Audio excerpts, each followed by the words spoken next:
ॐ सहनावतु सहनौ भुनक्तु सह वीर्यङ्करवावहै तेजस्विनावधीतमस्तु मा विद्विषावहै। ॐ शान्ति शान्ति शान्तिः। शङ्करं शङ्कराचार्यं केशवं बादरायणं सूत्रभाष्यकृतौ वन्दे भगवन्तौ पुनः पुनः। ईश्वरो गुरुरात्मेति मूर्तिभेदविभागिने व्योमवद्व्याप्तदेहाय दक्षिणामूर्तये नमः।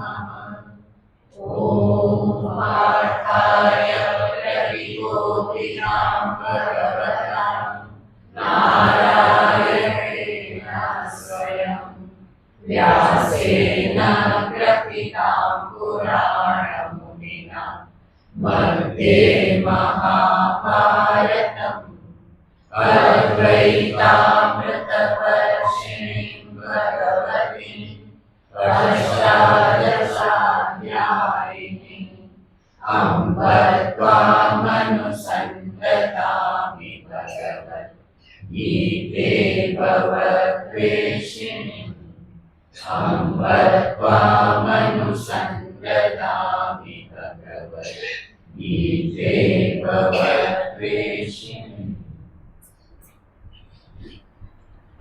श्लोक नंबर 7, अध्याय 12, श्लोक नंबर 7। श्री भगवानुवाच तेषामहं समुद्धर्ता मृत्युसंसारसागरात् भवामि न चिरात् पार्थ मय्यावेशितचेतसाम् मय्येव मनः धत्स्व मयि बुद्धिं निवेशय निवसिष्यसि मय्येव अत ऊर्ध्वं न संशयः। अथ चित्तं समाधातुं न शक्नोषि मयि स्थिरम् अभ्यासयोगेन ततो मामिच्छाप्तुं धनञ्जय।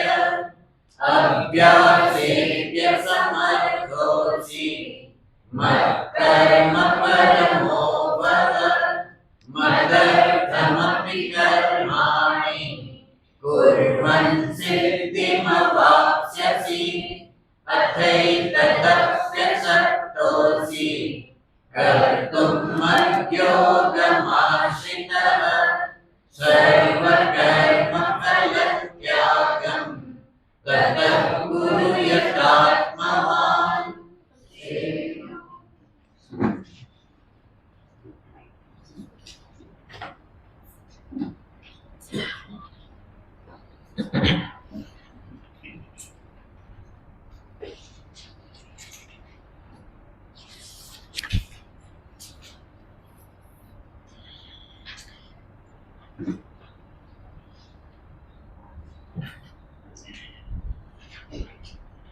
भगवान श्री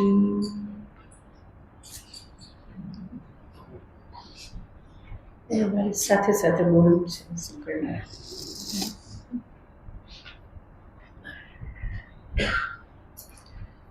ભગવાન શ્રી કૃષ્ણચંદ્રએ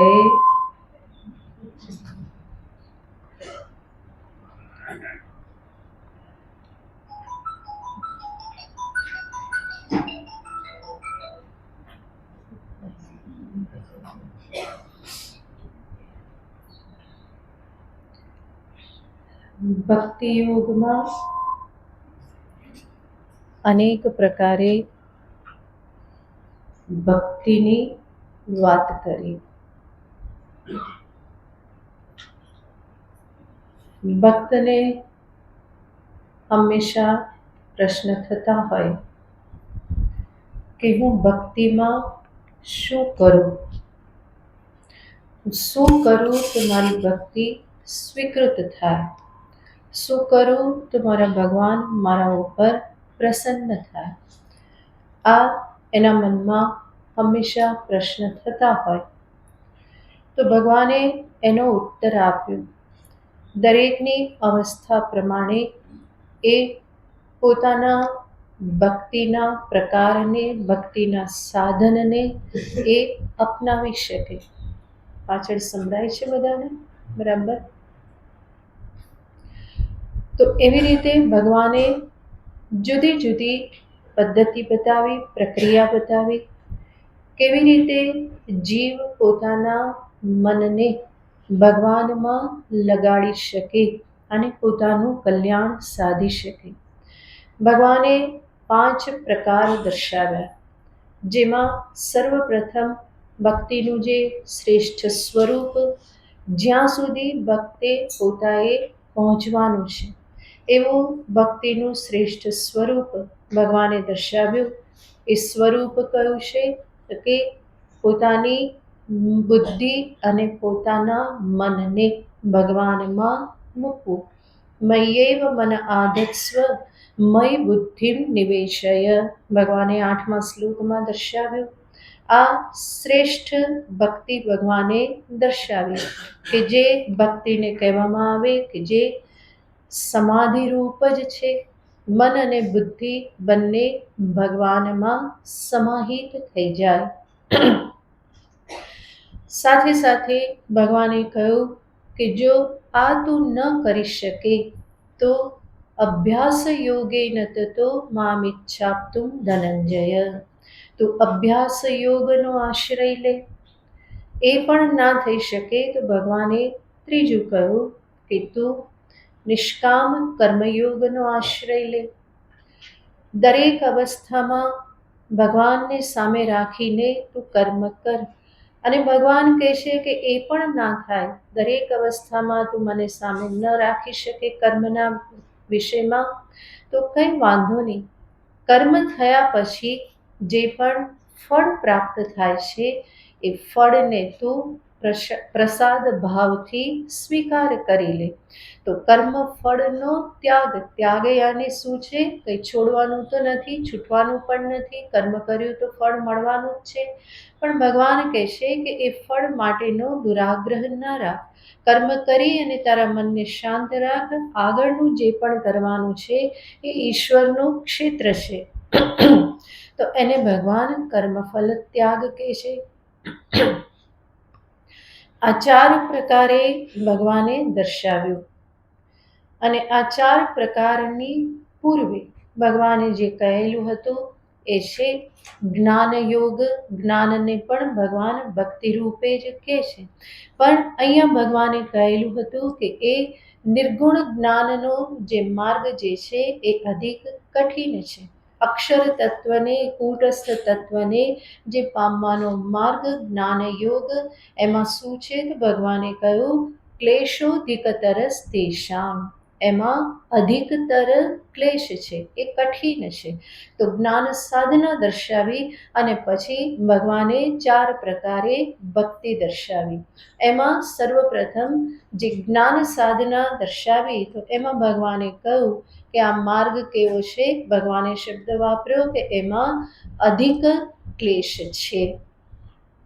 એમાં અધિક ક્લેશ છે એનો અર્થ બીજા બધામાં પણ ક્લેશ તો છે જ.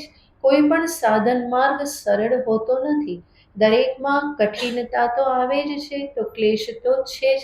તો અધિકતર ક્લેશ છે. બીજું જે ભગવાને બતાવ્યો મન બુદ્ધિ મારામાં રાખ, એમાં કેવો ક્લેશ છે? તો કે અધિકતર નહીં, પરંતુ કેવો છે? અધિક ક્લેશ છે. ત્યાર પછી ભગવાને જે દર્શાવ્યું ત્રીજું, એમાં કેવું છે? તો કે ત્યાં સામાન્ય ક્લેશ છે જ. એનાથી આગળ ભગવાને જે નિષ્કામ કર્મયોગ બતાવ્યું એમાં અલ્પ ક્લેશ છે. અને એનાથી આગળ કર્મ ત્યાગ જે બતાવ્યો એમાં એના કરતાં પણ ઓછો ક્લેશ છે. તો આ બધી ક્લેશની પણ પરંપરા છે. અધિકતર ક્લેશ, અધિક ક્લેશ, પછી સામાન્ય ક્લેશ, પછી અલ્પ ક્લેશ અને ઘણો અલ્પતર ક્લેશ. આવી રીતે ભગવાને આ સાધન બતાવ્યા. આ જે 5 સાધન ભગવાને ભક્તિ માટે જે દર્શાવ્યા, દરેકને એવું થાય કે હું તો કયું પકડું, શ્રેષ્ઠ જ પકડું. તો ભગવાન જાણે છે મનુષ્યની મનોસ્થિતિ, કે એને હંમેશા કેવું ગમે, તો કે ઉપરનું જ, હું પોતે કેવો કહેવાઉં, શ્રેષ્ઠ સાધક કહેવાઉં, એવું જ એને ગમે અને એટલા માટે એને જ પકડે.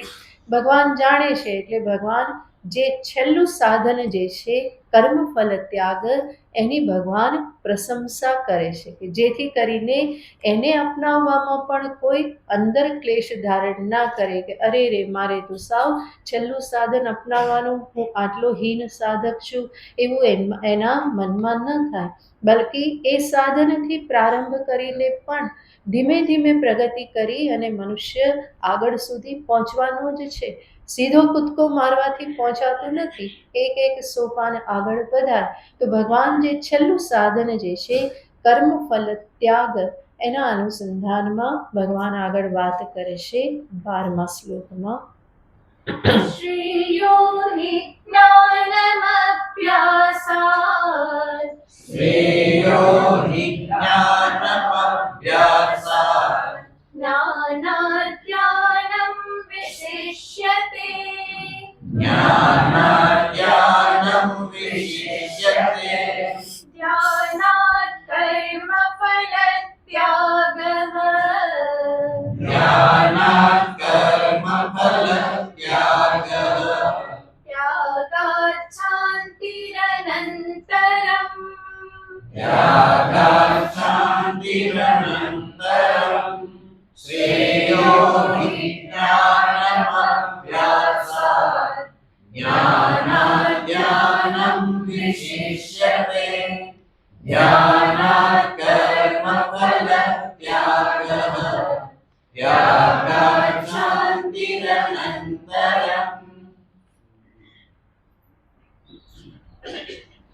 એવો નિયમ છે કે સાધનની શ્રેષ્ઠતા એના અધિકારી જે છે એના આધારે નિશ્ચિત થાય.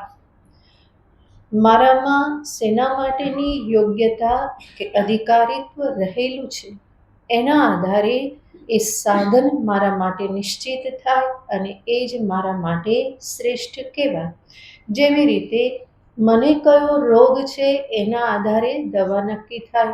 ખાલી દવાના રેપરથી, પેકિંગથી કે એની કિંમતથી દવા શ્રેષ્ઠ છે એવું નક્કી ના થાય.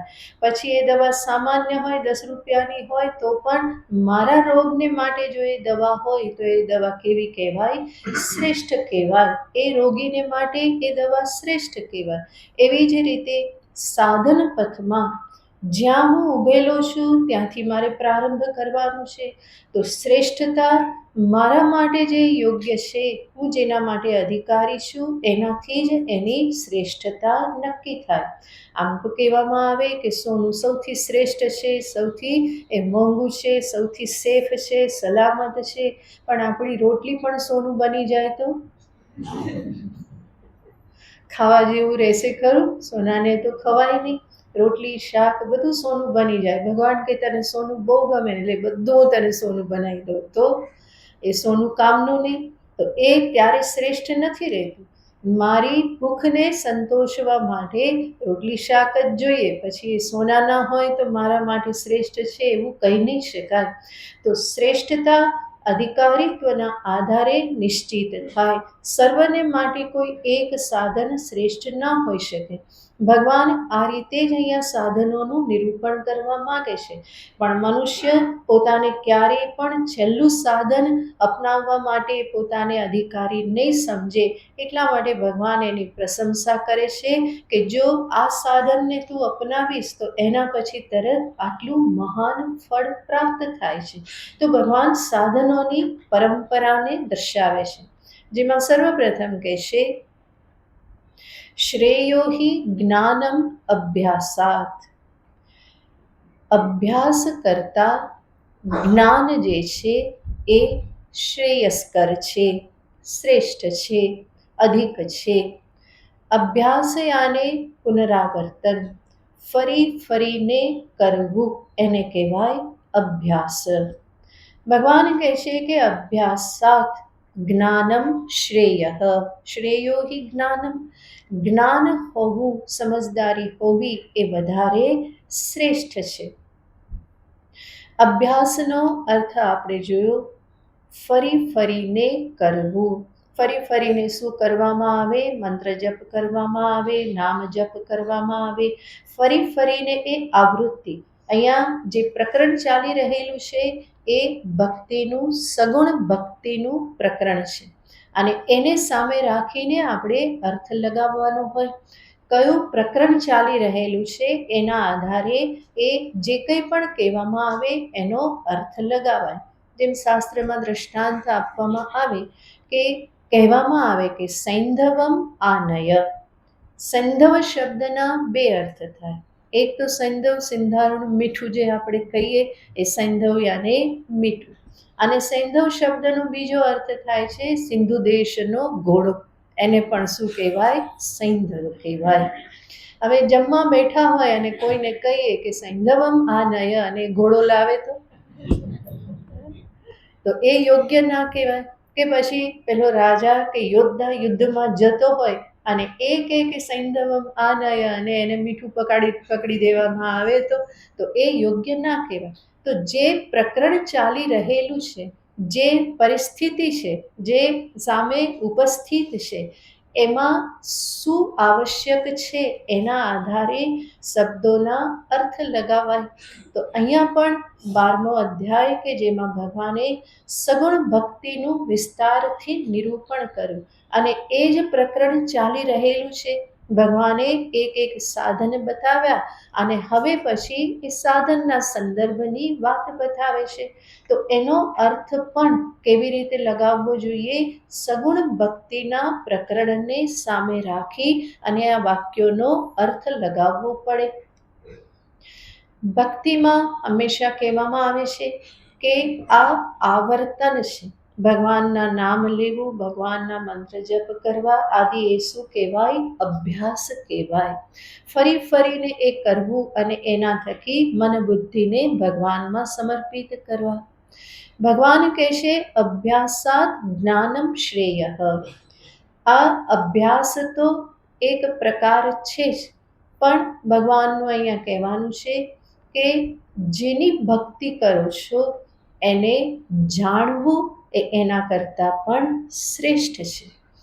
જરૂર આ સાધન છે જ, જપ આદિ સાધન છે જ, પણ માત્ર કોઈ કૃષ્ણ કૃષ્ણ કૃષ્ણ કૃષ્ણ કરતું રહે એના કરતાં કૃષ્ણના વિષયમાં જો એ જાણે તો એની ભક્તિમાં, પ્રેમમાં ઘણો વધારો થવાનો છે. કોઈ મહાદેવ મહાદેવ મહાદેવ કરતું રહે પણ સાથે સાથે ભગવાન શિવજીની મહિમાને જાણે, શિવ પુરાણ વાંચે, આ બધું સમજે તો ભગવાન પ્રત્યે એનો જે ભાવ છે, પ્રેમ જે છે એ વધારે વધવાનો છે.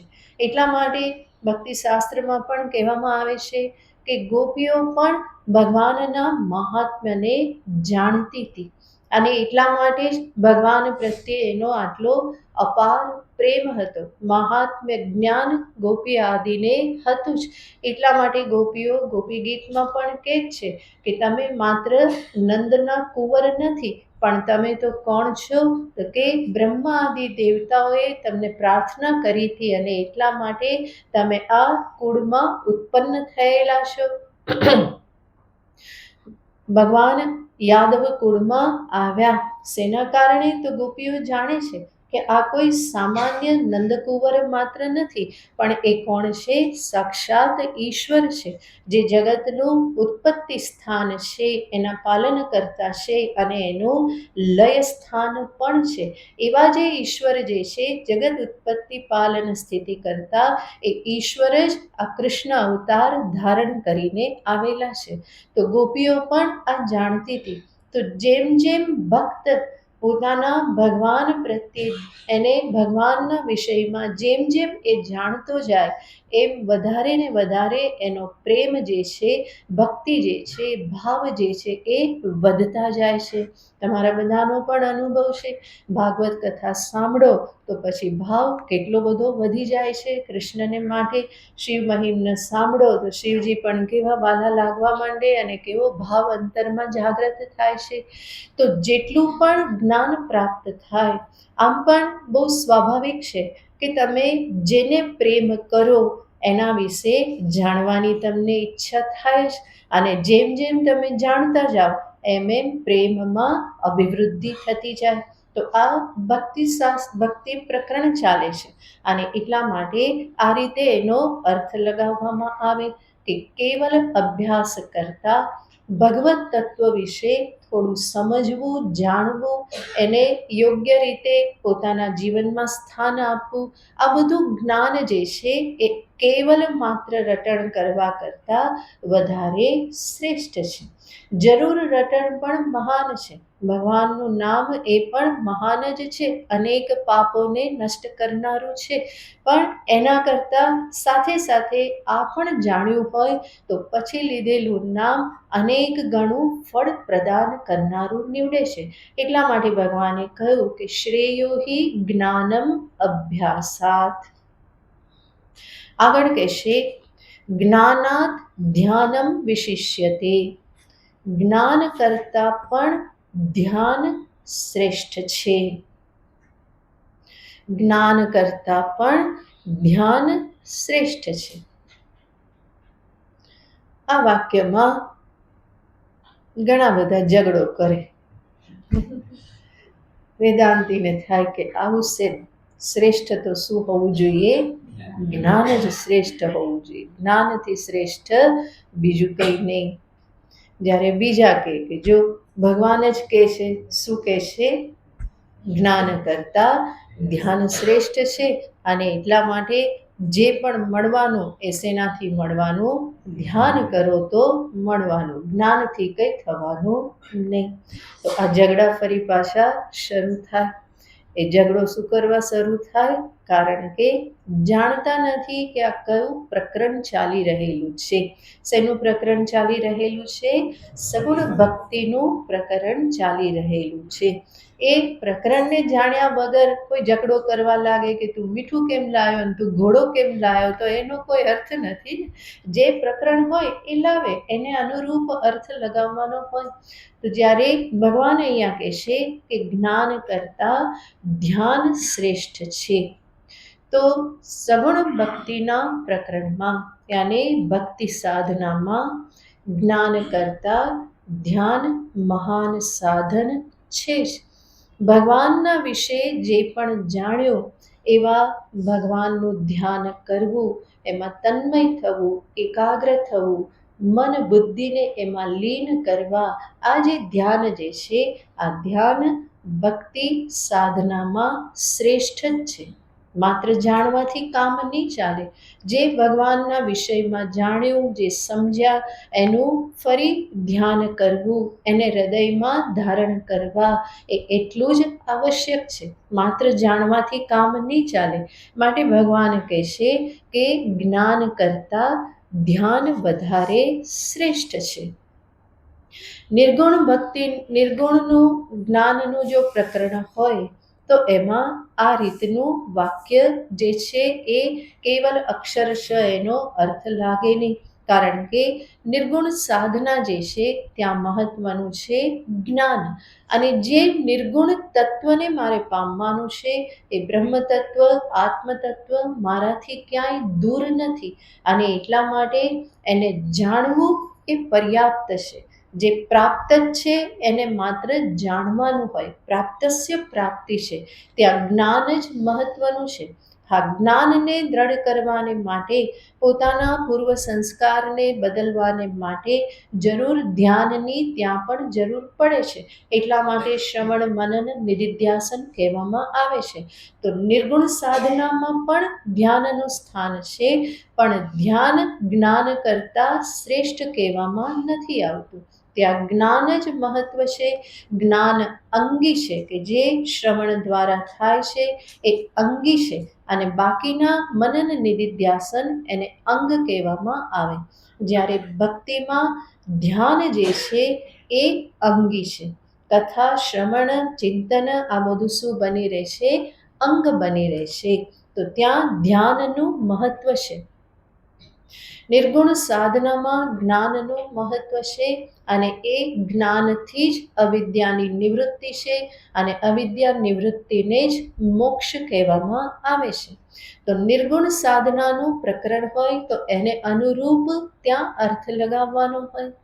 એના સિવાય કર્મ ઉપાસનાનું પ્રકરણ હોય તો ત્યાં એ રીતે અર્થ લગાવવો પડે.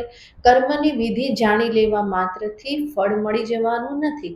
કર્મવિધિ જાણ્યા પછી કર્મ કરવું પડે. કેવી રીતે આ કર્મ થાય? સંધ્યા કેવી રીતે થાય? તો સંધ્યાનું પહેલાં જ્ઞાન પ્રાપ્ત કરવું પડે.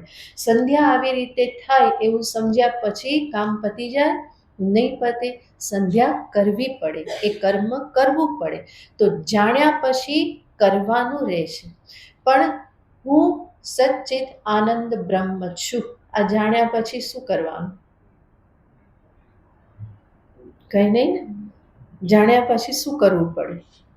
કંઈક કરવું પડે. તો સમજવાનું કે હજુ જ્ઞાન પાકું થયું નથી, પણ જ્ઞાન દ્રઢ થઈ ગયું તો એ જાણ્યા પછી કંઈ કરવાનું રહેતું નથી, કોઈ કર્તવ્ય શેષ રહેતું નથી. પણ જ્ઞાન દ્રઢ હોવું જોઈએ, અને એ દ્રઢતા અર્થે મનન નિધિધ્યાસન કહેવામાં આવે છે. પણ અહીંયા પ્રકરણ કયું ચાલી રહ્યું છે? ભક્તિનું પ્રકરણ છે. અને ભક્તિના પ્રકરણમાં જરૂર ઈશ્વર વિશે જાણ્યા પછી એ ઈશ્વરને હૃદયસ્થ કરવાના છે. એ ઈશ્વર પ્રત્યે ભાવ ભક્તિથી જોડાય, એની સાથે એકાકાર તલ્લીન થવાનું છે. ભગવાનના સંદર્ભમાં જે પણ જાણ્યું, એ જે સ્વરૂપ જાણ્યું, ગુણ જાણ્યા, સ્વભાવ જાણ્યા, એમની લીલાને જાણી, એમની ચેષ્ટાઓને જાણી, એમના ધામને જાણ્યું, તો આ બધા વિશે પછી શું કરવું પડે? એનું ધ્યાન કરવું પડે. ભગવાનના ધામનું ધ્યાન, રૂપનું ધ્યાન, ગુણનું ધ્યાન, સ્વભાવનું ધ્યાન, ચેષ્ટાનું ધ્યાન, લીલાનું ધ્યાન, આ બધું ધ્યાનનો વિષય બને છે. માત્ર જાણી લેવા માત્રથી નહીં થાય. ભગવાનની લીલા વિશે શ્રવણ કર્યું તો પછી એ લીલાનું ધ્યાન કરો, અને જુઓ કે પ્રત્યક્ષ જ એ લીલા થઈ રહી છે.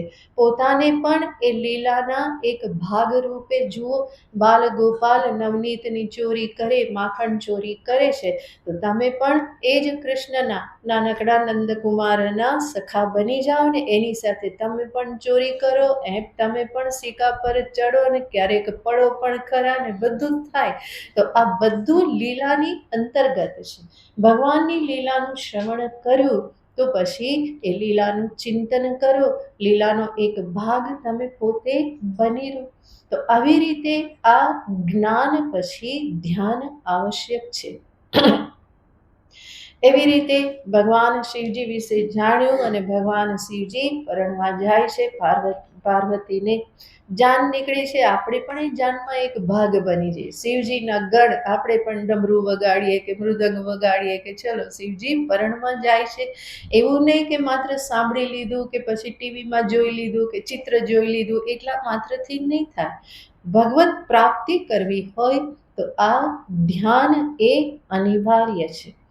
જપની સાથે સાથે ધ્યાન પણ થવું જોઈએ, અને તો જ ભગવાનની સાથે તમે એ આત્મીય ભાવ, એ પ્રેમ લક્ષણા ભક્તિ સુધી અંતે તમે પહોંચી શકો.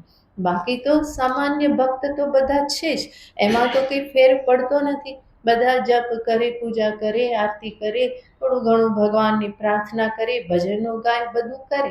એ સામાન્ય ભક્ત તો છે જ, પણ ભગવાનના અનન્ય ભક્ત થઈ અને એની સાથે તલ્લીન થવું હોય, એકાકાર થવું હોય, એના પરમ આત્મીય બનીને રહેવું હોય તો ધ્યાન કરવું જરૂરી છે. એટલા માટે ભગવાન અહીંયા કહેશે કે જ્ઞાનાત ધ્યાનમ વિશિષ્યતે. જ્ઞાન કરતાં ધ્યાન જે છે એ વિશેષ છે. ભગવાનના વિશે સાંભળ્યું, કસ્તુરી તિલકમ લલાટ પટલે, આ બધું જ્યારે સાંભળો તો એ જ ભગવાનનું સ્વરૂપ જે છે એને સામે રાખી અને હૃદયસ્થ કરવાનું છે. વંશી વિભૂષિત કરા નવનીરદા ભાત, આ બધું સાંભળો તો સામે એ જ સ્વરૂપ એકદમ આવે અને અંતે એ હૃદયસ્થ થઈને રહે. તો કોઈ પણ ભગવાનનું રૂપ હોય, સ્વભાવ, ગુણ બધાનું ચિંતન કરવું મીન્સ ધ્યાન કરવું, એની સાથે એકદમ તલ્લીન થઈ જવું. તો એને ભગવાન અહીંયા કહેશે જ્ઞાનાત ધ્યાનમ વિશિષ્યતે. જ્ઞાન પછી શું આવે? ભક્તિમાં ધ્યાન આવે. અને ભગવાનનું ધ્યાન, ભગવાનને ફરી ફરી યાદ કરવા, પ્રેમપૂર્વક યાદ કરવા, એને જ તો ભક્તિ કહેવામાં આવે છે. આપણે શરૂઆતમાં જ જોયું કે ભક્તિનો અર્થ શું છે કે પ્રેમપૂર્વકમ, પ્રીતિપૂર્વકમ અનુધ્યાનમ ભક્તિ રીતિ ઉચ્યતે. અનુધ્યાન, અનુધ્યાનનો અર્થ છે પહેલા શ્રવણ કરો, ભગવાન વિશે જાણો અને પછી શું કરો? ધ્યાન કરો. તો એને કહેવાય અનુધ્યાન. શાસ્ત્રીય માર્ગે, ગુરુએ બતાવેલા માર્ગે ફરી ધ્યાન કરવું. અને ધ્યાન પણ કેવી રીતનું? કે પ્રીતિપૂર્વકમ, પ્રેમપૂર્વક. પરાણે કરવું પડે એવું નહીં, પરંતુ પ્રેમપૂર્વક જ્યારે થાય. ભગવાનના વિશે જાણી માત્ર લેવાથી કોઈ ભક્ત થતું નથી. ભગવાનના અસ્તિત્વને સ્વીકારવા માત્રથી કોઈ ભક્ત થતું નથી. એ આસ્તિક થયો, ભગવાનમાં થોડી શ્રદ્ધા રાખી, એટલા માત્રથી ભક્ત બનાવતું નથી. પરંતુ જ્યારે પ્રેમપૂર્વક ફરી ફરીને પ્રભુમાં મારું મન જાય તો ત્યારે અંતરમાં ભક્તિનો ઉદય થયો કહેવાય. તો એવું પ્રીતિપૂર્વકનું ફરી ફરીને ભગવાનનું ધ્યાન, ફરી ફરીને એમના સંદર્ભનું શ્રવણ, આ બધાને શું કહેવામાં આવે? ભક્તિ કહેવાય. તો એમાં ધ્યાનને પણ લાવવામાં આવેલું છે કે ફરી ફરી મનને ક્યાં લગવાની ઈચ્છા થાય છે? ભગવાનમાં જ લાગવાની ઈચ્છા થાય છે. તો એ ફરી ફરીને પ્રેમપૂર્વક ભગવાનમાં મનને લગાડવું, એને જ ધ્યાન કહેવામાં આવે છે. કે જેના પરિણામે અંતે પ્રભુ જે છે એ મારી સાથે એકાકાર થાય છે. મારું જીવન પછી હું એની સાથે જ જીવું છું. સતત ઈશ્વરની સાથે આ રીતે જીવન જીવાતું જાય. પણ આ બધું ક્યારે થાય? જ્યારે પ્રેમપૂર્વક અનુધ્યાન પણ થાય. એટલા માટે ભગવાન કહે છે જ્ઞાનાત ધ્યાનમ વિશિષ્યતે. આનાથી આગળ ભગવાન કહે છે ધ્યાનાત કર્મફલ ત્યાગ. ધ્યાન કરતા પણ વધારે શ્રેષ્ઠ શું છે? કર્મફલ ત્યાગ. જે છેલ્લું સાધન છે એને ભગવાન શું કહે છે? સર્વથી શ્રેષ્ઠ કહે છે. કે છે ધ્યાન કરતા પણ કર્મફલ ત્યાગ શ્રેષ્ઠ છે. આ પ્રમાણે ભગવાન જે કહે છે એની પાછળનું એક રહસ્ય એ પણ છે કે શરૂઆતમાં ભગવાને જે કહ્યું અભ્યાસ, ધ્યાન, જ્ઞાન, આ બધા જે સાધન જે છે એ સાધન પણ સારી રીતે ત્યારે જ થઈ શકશે જ્યારે ભક્ત કર્મફળની ચિંતાથી મુક્ત થાય. નહીં તો હજુ આ મેળવવું છે, આ થશે કે નહીં, ભગવાન પાસે આ માગવાનું છે, પહેલું માગવાનું છે, હજુ અધૂરું છે, હજુ આ માગી લો, હજુ આ કરી લો.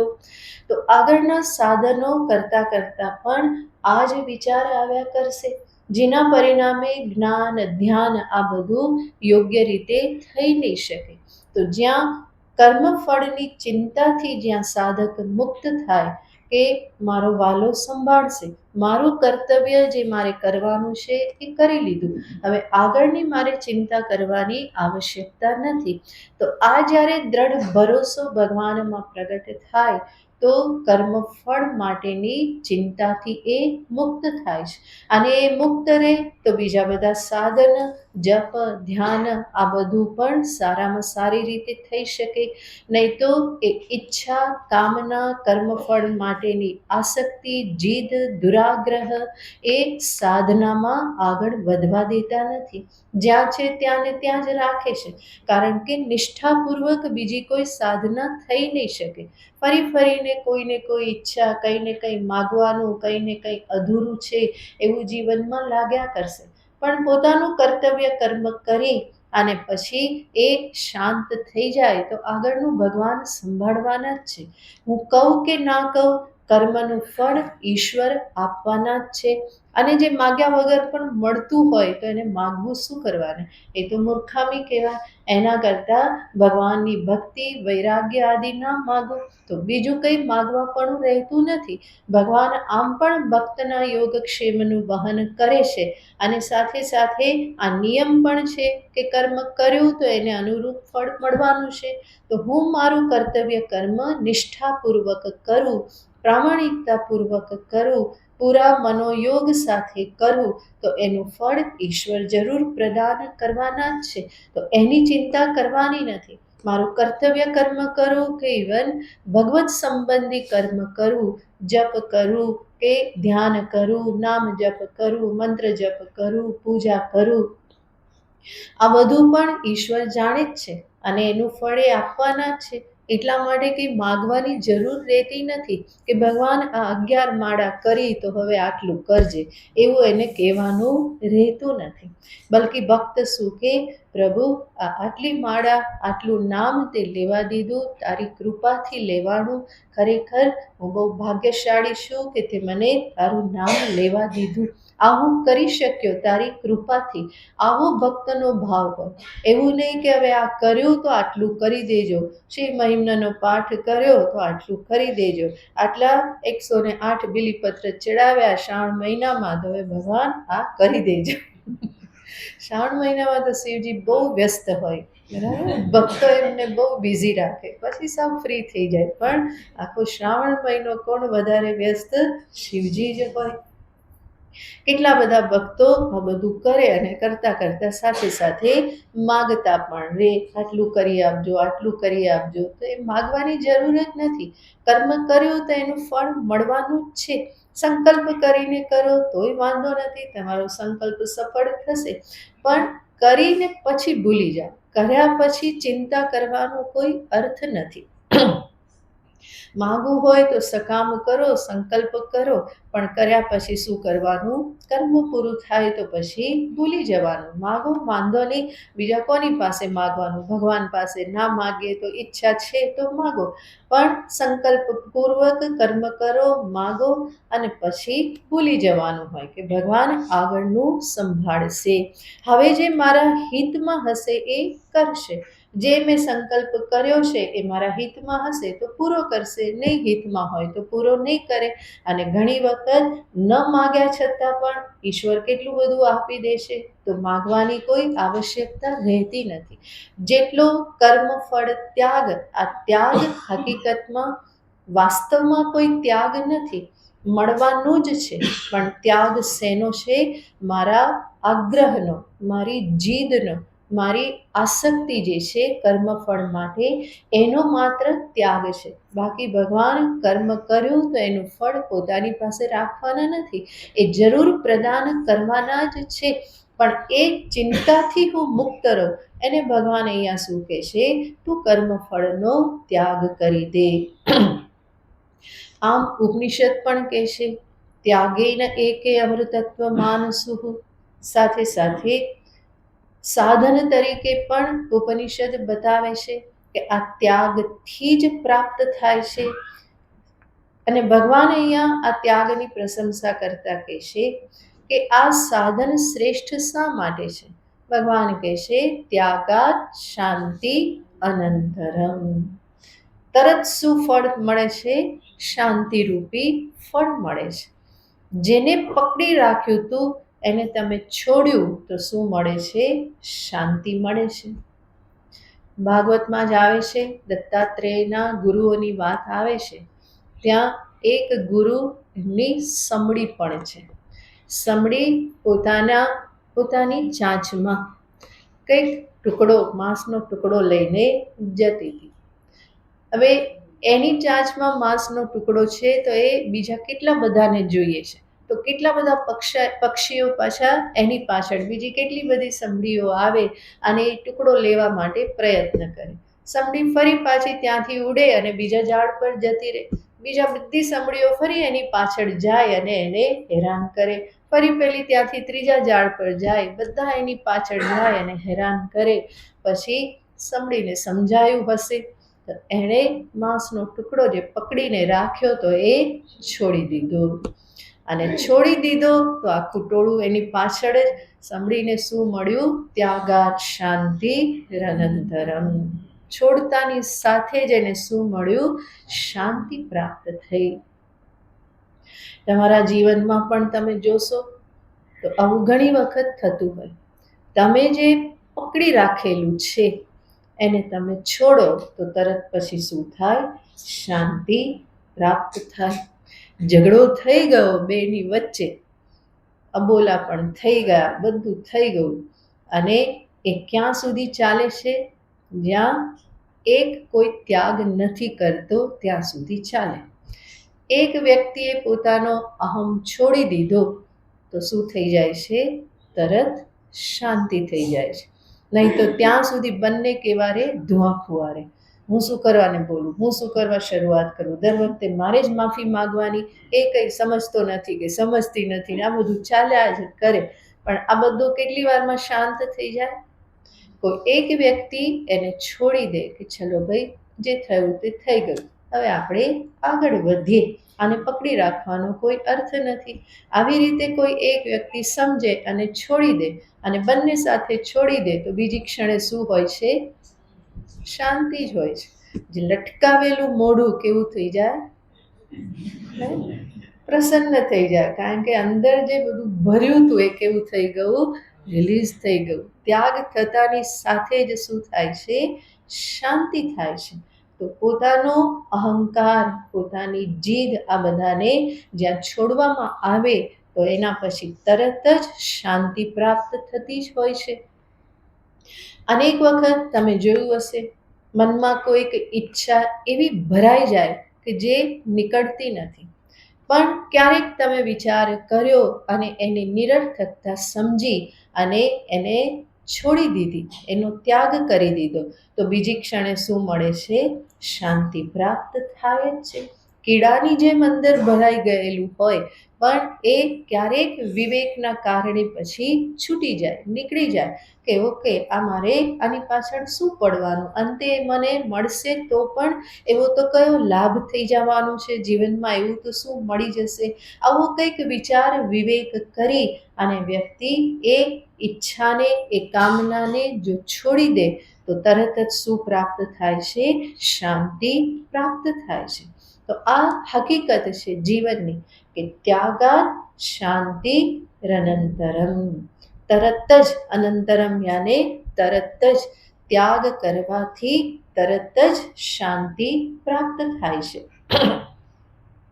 તો ભગવાન અહીંયા એ જ સમજાવવા માંગે છે.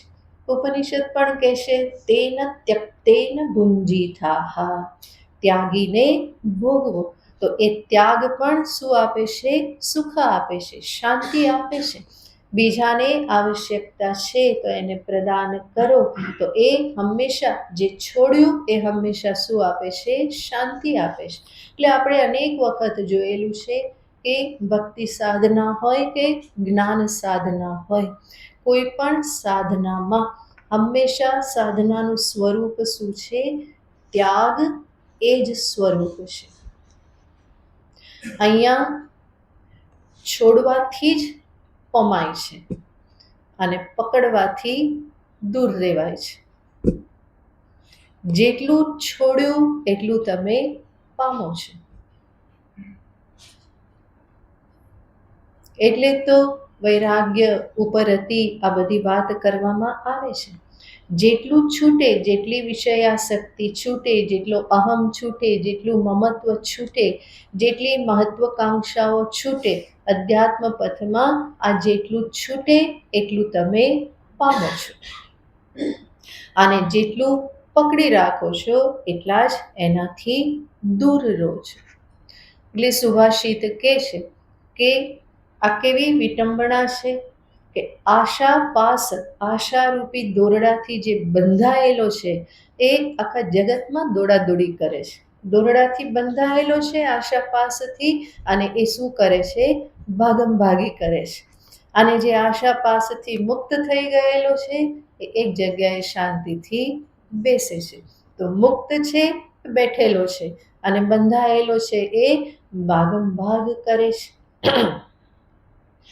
જે વિચાર કરે છે, વિવેક કરે છે, પોતાના કર્મના સંદર્ભમાં, પોતાના અનુભવના સંદર્ભમાં એ ધીમે ધીમે આ બધું છોડતા શીખે જ છે. એને સમજાય જ છે કે શું વ્યર્થનું છે અને શું કામનું છે. આ જે વિવેક કરી શકે તો એ જીવનમાં એ વિવેક પ્રકાશથી જ ધીમે ધીમે આગળ વધતો જાય છે. વિવેકી કહેશે ઈતો ન કિંચિત તતો ન કિંચિત યતો યતો યામી. અહીંયા પણ મને કંઈ મળ્યું નહીં, ત્યાં પણ મને કંઈ મળ્યું નહીં, અને જ્યાં જ્યાં જાઉં છું હકીકતમાં મને જે જોઈએ છે એ મને મળતું નથી. વિચાર્ય પશ્યામિ જગન્ન કિંચિત.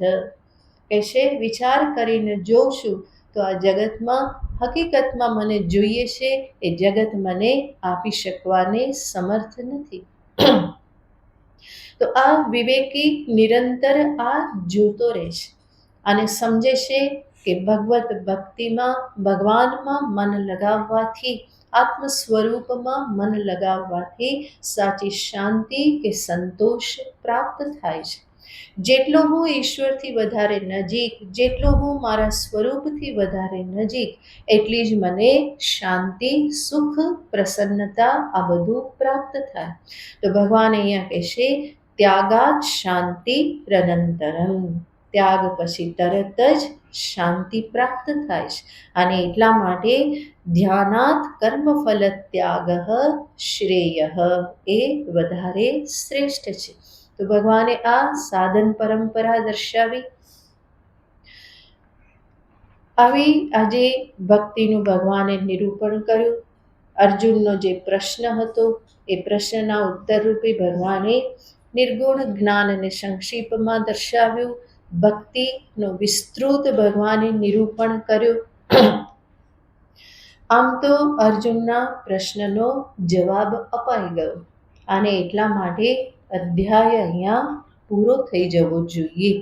પરંતુ ભગવાન કે જે અતિશય હિતેશી છે, જીવોના કલ્યાણની સૌથી વધારે ચિંતા કોણ કરે છે? ભગવાન કરે છે. એવા અહેતુક દયા સિંધુ, અતિ હિતેશી એવા ભગવાન અર્જુને જે પૂછ્યું નથી એવું પણ ઘણું બધું ભગવાન કહી રહેલા છે. તો અધ્યાયમાં હવે જે આગળ ભગવાન કહેવાના છે એ અર્જુને પૂછેલું નથી, પરંતુ સાધકોને માટે, ભક્તોને માટે એ બહુ જ ઉપકારક છે. એટલા માટે ભગવાન આગળ આવી ભક્તિ જેણે પ્રાપ્ત કરી એવા ભક્તના લક્ષણોનું નિરૂપણ કરે છે. ભગવાને આગળ 4 પ્રકારના ભક્ત દર્શાવ્યા હતા. આર્તો જિજ્ઞાસુરર્થાર્થી જ્ઞાની ચ ભરતર્ષભ. આર્ત ભક્ત, અર્થાર્થી ભક્ત, જિજ્ઞાસુ ભક્ત અને જ્ઞાની ભક્ત. આર્ત યાની જે દુઃખમાં ભગવાનને યાદ કરે છે, જેવી રીતે ગજેન્દ્ર, દ્રૌપદી જેણે કષ્ટમાં ભગવાનને બોલાવ્યા, તો ગજેન્દ્ર કેવા ભક્ત છે? તો કે આર્ત ભક્ત છે. અર્થાર્થી જેને અર્થની કામના છે, ધન જોઈએ છે, ધનને અર્થે ભગવાનને ભજે છે. ધન અને એ સિવાયનું જે પણ સત્તા આદિ સર્વ કંઈ, તો જગત વિષયો ધન જેને જોઈએ છે એવો જે ભક્ત એને અર્થાર્થી ભક્ત કહેવાય. ત્રીજો જિજ્ઞાસુ ભક્ત કે જે જ્ઞાન પ્રાપ્ત કરવા માગે છે. એવા જ્ઞાન માર્ગે ચાલતા જિજ્ઞાસુને પણ ભગવત ભક્તિની જરૂર પડે છે.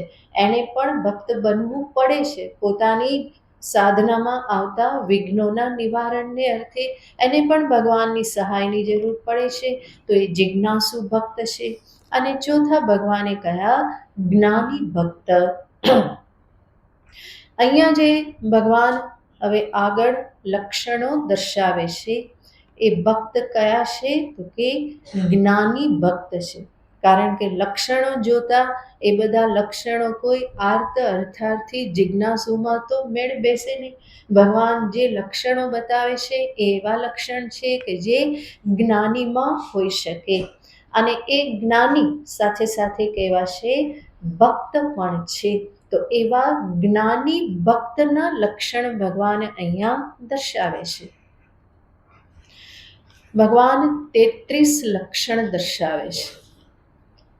ગીતાજીમાં ભગવાન બહુ ઉદાર છે. સાધકોને માટે એટલા બધા લક્ષણો બતાવી દે છે કે લિસ્ટ સામે રાખે તો સાધક ગભરાઈ જાય કે અરે રે આટલું બધું ક્યારે પ્રાપ્ત થશે.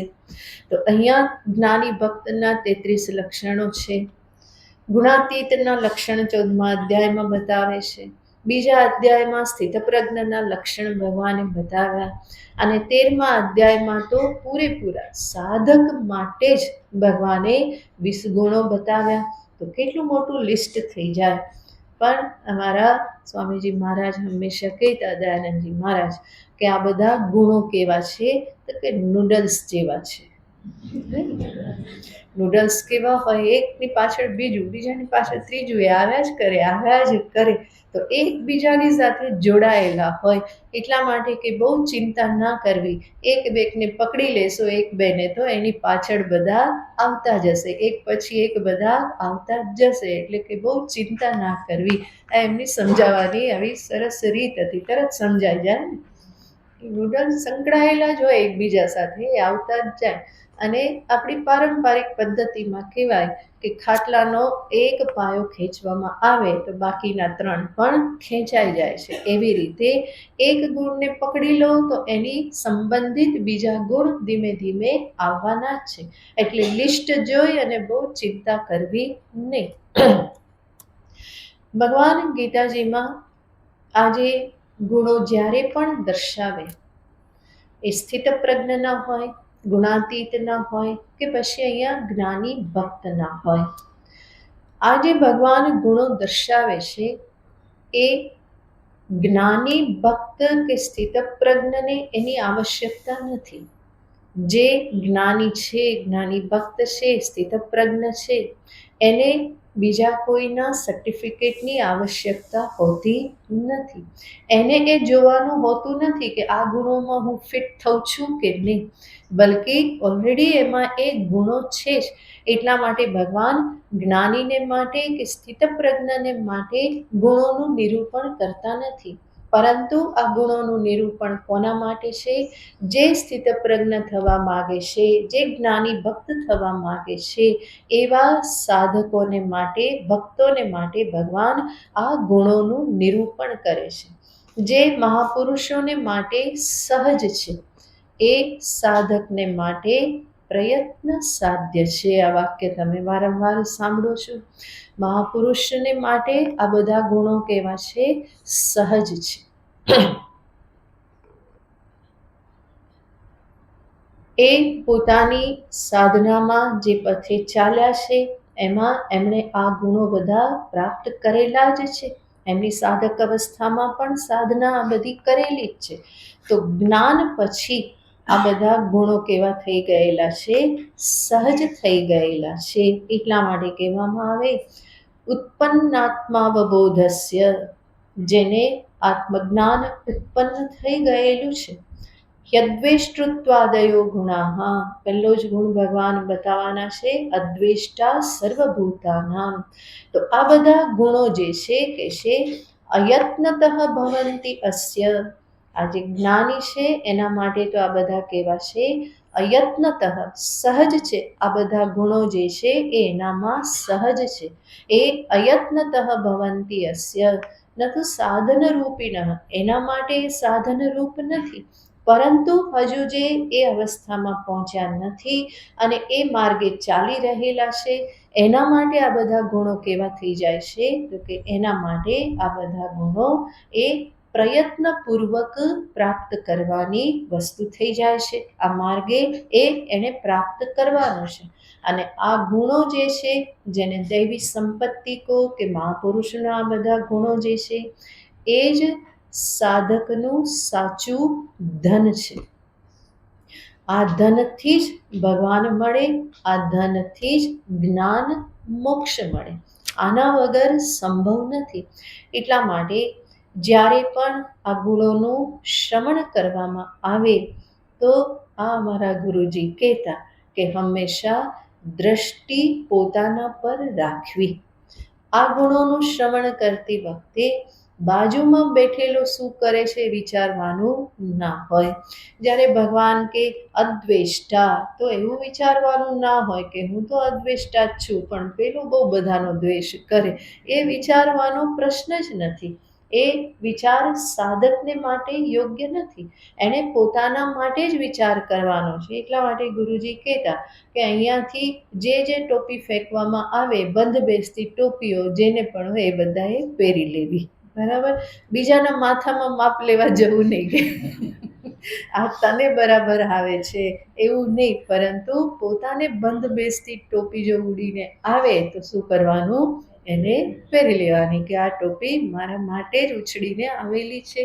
તો જ્યાં ગુણોનું શ્રવણ થાય તો હંમેશા દ્રષ્ટિ પોતાના પર રાખવાની હોય. બીજાને મૂલવવા માટે નથી. આ મારા મૂલ્યાંકન માટે જ છે. આ બધા ગુણો જે છે એ મારા માટે અરીસા સમાન છે. હું ક્યાં છું, મારે શું કરવાનું છે, ક્યાં ડાઘો છે, કયો ડાઘો હટાવવાનો છે, આ મારે જોવાનું છે. તો બધા ગુણો મારા માટે કેવા છે? અરીસા સમાન છે.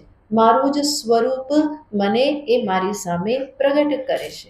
તો આટલી સાવધાની રાખી અને ભગવાન જે અહીંયા ગુણોનું નિરૂપણ કરે છે, એ ગુણોનું શ્રવણ કરવું. તો એ ગુણો હૃદયસ્થ થાય અને હૃદયસ્થ થયેલા ગુણો મને ભગવત પ્રાપ્તિ કરાવે, જ્ઞાનપૂર્વક મોક્ષની પણ પ્રાપ્તિ કરાવે. ભગવાન ઘણું લાંબુ લિસ્ટ આપે છે. તો આમાં 33 ગુણો છે. પહેલા શ્લોકમાં જ કેટલા બધા ગુણો ભગવાન દર્શાવી દે છે. એક ગુણ જે છે એ બહુ જ વિચારણીય છે. જેટલો એના ઉપર વિચાર થશે, પોતાને કેન્દ્રમાં રાખીને, એટલો જ એક ગુણ પોતાનો થતો જશે.